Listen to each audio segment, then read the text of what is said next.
And we've ended up in the Federal Court of Australia. And the reason that we are here is because there is a case to answer, and the court has upheld an injunction over the site for the last more than 6 months now. And what we are doing is applying for a permanent injunction to protect Wallum into perpetuity, because it is the home to so many endangered species that, as you say, are endemic, many of them, to that land. And as we know, coastal developments have destroyed most of the Wallum heathland on the east coast of Australia. This is one of the last little bits of this type of ecology left.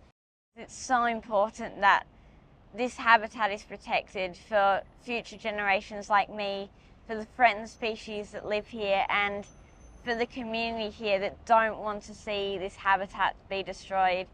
And it's time to protect habitats like Save Wallum for future generations, and time for this to happen everywhere in Australia. Putting housing on a floodplain of the highest biodiversity, where we have literally threatened species that are on the brink of extinction that will be destroyed, you know the planning system is not working.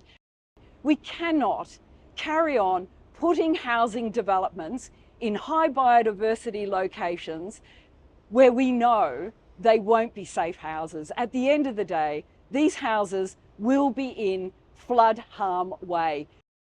This community is standing up not just for Wallum, but for all Australians, demanding a better response in the face of the climate crisis, the biodiversity crisis, and the housing crisis and the cost of living crisis. But what's happening here today is the community resorting to the federal court as the last bastion of justice in our system, saying, no, this is not right. And I absolutely commend every single person who has shown up for Wallum, and people have shown up in the thousands.